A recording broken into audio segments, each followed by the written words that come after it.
Hey, hi everybody, and welcome back to the channel. So, yes, today we are starting a new topic from linear algebra, okay? And this is actually the first class of linear algebra on this channel. Now, normally, linear algebra begins with some primary topics, okay? But those are comparatively easier, so we will cover them later. And today we are directly starting from a very important concept that you can see right in my board, that is vector space, okay? Because once you understand vector space properly, many other concepts like of linear algebra become much easier. So yes, let us begin with what is a vector space. Yes, what is a vector space? Let us see. Let V be a vector space, okay? Be a vector space over field F with two operations, okay? The first operation is vector addition, which we denote as, let me write it like this. This is vector addition, okay? And the next operation is scalar multiplication,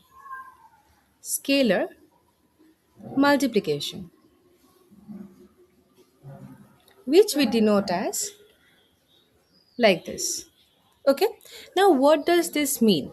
This means that a vector space is basically a set that contains vectors. A set that contains vectors.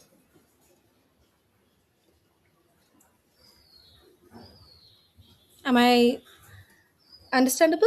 Okay, a set that contains vectors. Inside this set we can perform these two operations, which is, first we can add the vectors together, next is we can multiply a vector by a scalar. Okay, now here the scalar comes from field F. The scalar, wait,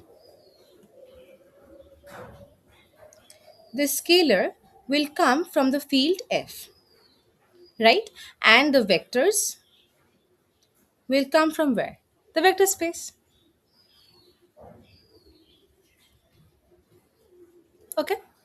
Now see, a set of vectors where addition and scalar multiplication behave nicely according to certain rules is the main idea of a vector space. Okay, there are certain rules. So these rules are called the vector space axioms or properties. Now we'll go through these properties one by one. Okay, see the first property here. First property is closure under addition. Closure under addition. Now, these 10 properties, you need to memorize them, and I am here to help you understand these properties. Okay, see, first is closure under addition. So, what does this mean? This means that alpha is a vector. Okay, see, alpha and beta belongs to vector, and these are the vectors taken from this vector space. Okay, and if we take any scalar like k or m, that will belong to field. Okay, now let me explain what is closure under addition. Yes, see, alpha plus, this is vector addition. Okay, alpha vector addition with beta will belong to V. This is the property saying. Okay, so what is this property basically trying to say? This is saying that if two vectors belong to the set V, then their sum must also remain inside V. Okay, for example, if you take example is, if we take in r square we are taken the example to be 1 comma 2 as one vector, and another is 3 comma 4. Then this becomes what? 4 comma 6, right? And 4 comma 6 is still inside r square, so this set is closed under addition. Okay, now coming to the next property, which is the commutative law. Okay, coming to next property, commutative law. Now, what is commutative law? It basically means alpha vector addition with beta is equals to beta with vector addition alpha. This means the order of addition does not matter. Okay. For example, if I say, example, let us take these vectors 1 comma 2 plus 3 comma 4 like the previous one. So this also means 3 comma 4 plus 1 comma 2. Okay, both give the same result. Now we will come to the next property, which is associative law.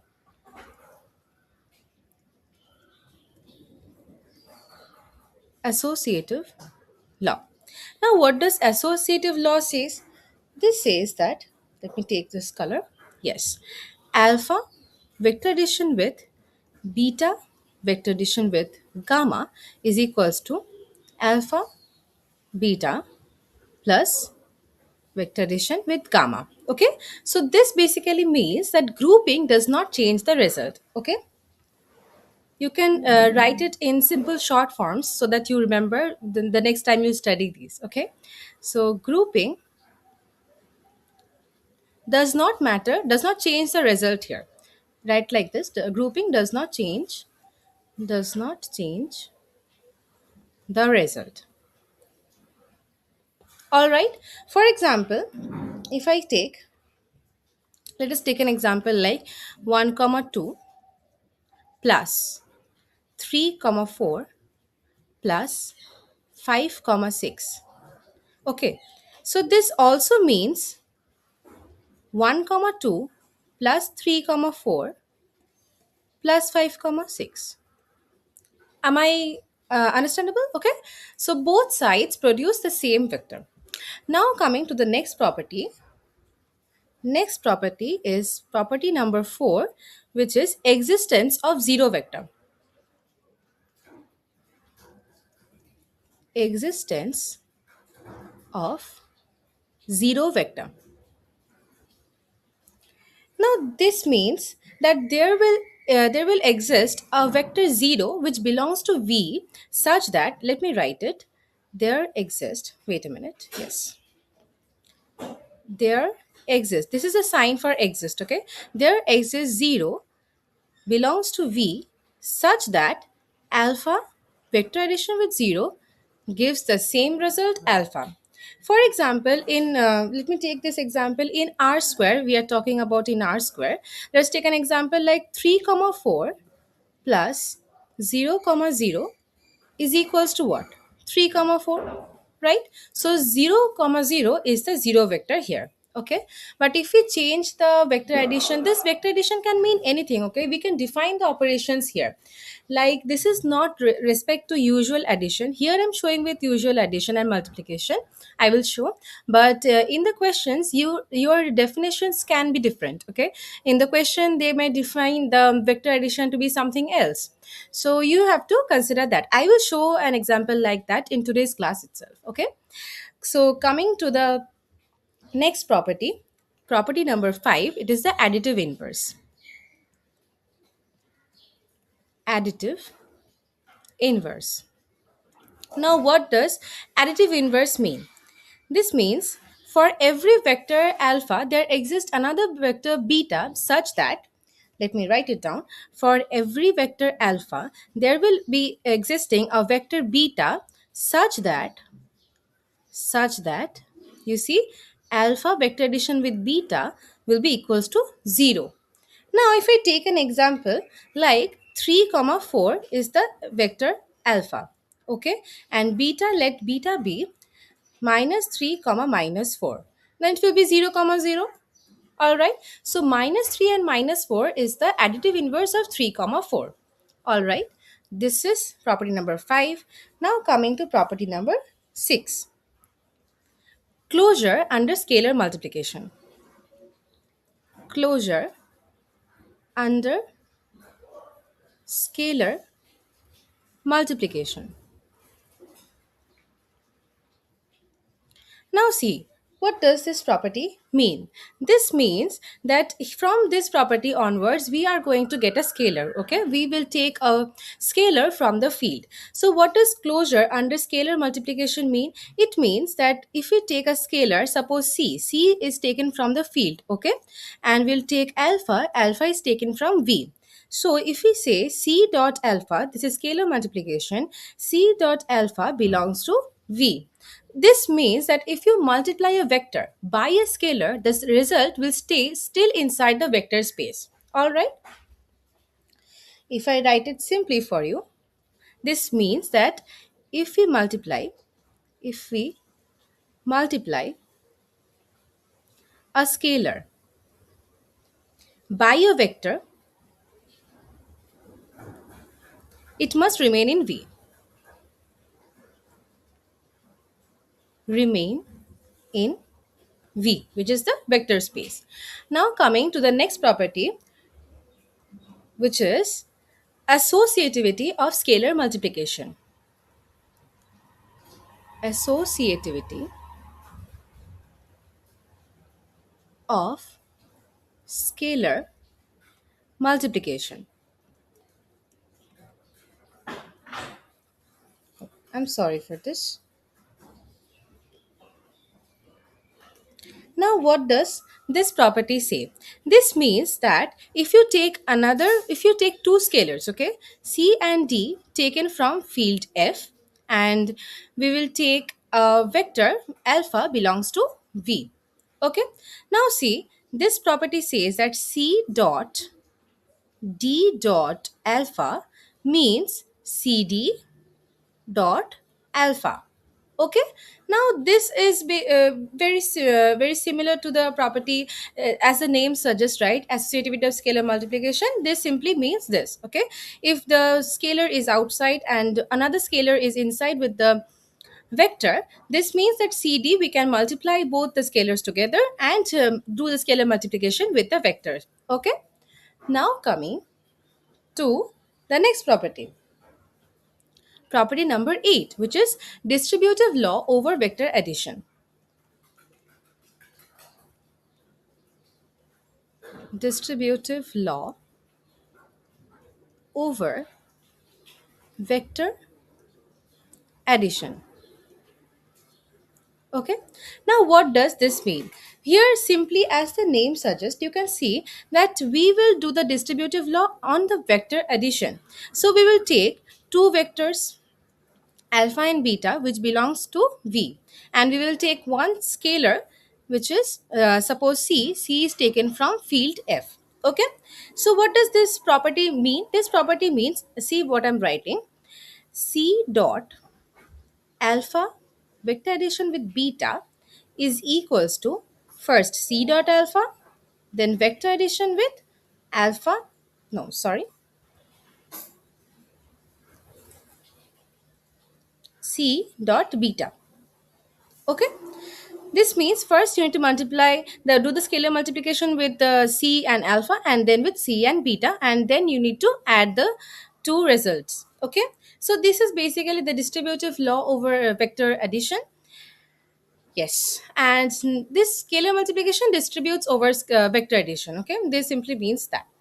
Now coming to the next property.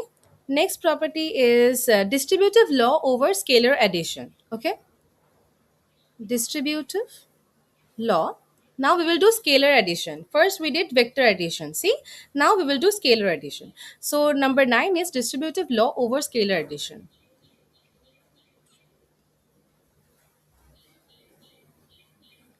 Over scalar addition. Now see, what does this mean? Now here we can understand that we have to take two scalars from the field, right? So let us take C and D from F, and let us take one vector from alpha from the V, okay, the vector space. Now what does this mean? This will mean that first we need to add the scalars, right? C plus D, and then we need to do the multiplication, scalar multiplication with the vector alpha. Now what will this give us? This will give us is equals to C dot alpha plus D dot alpha. All right, so this is the distributive law over scalar addition, and this is pretty similar to this. And now coming to the next property, which is the multiplicative identity. See, in this for this property, c dot alpha plus d dot alpha. Here c plus d is a normal addition of scalars. This is normal addition. You need to observe that this is not a vector addition I have given. So this will basically here mean this. Now coming to the last property of this vector axioms, last is multiplicative identity. Multiplicative identity. Now, what does multiplicative identity mean? For real numbers, it is 1, right? So, here also we will take as 1 the notation. This is the notation. Like 1 can be anything. Okay, so 1 dot alpha, a dot is the scalar multiplication, 1 dot alpha will give alpha itself, meaning that multiplying a vector by 1 does not change the vector. Okay, now this is all for maybe today's class, because it's a long video. And next class we will try to give an I will try to give an example where we'll define this vector addition and scalar multiplication in not with respect to not the usual addition or multiplication. Okay, so right in the next class we will do the one problem to prove that it is a vector space, and we will prove all these properties together, and we will define the operations something else. Okay, so that is all for today's class. If you have enjoyed the session, please like and comment, and thanks for watching. I'll upload the notes itself in another, I think, another page of the blog, because that was for random variables, right? So yes, that is all, and see you in the next class. Thank you for watching. Bye bye.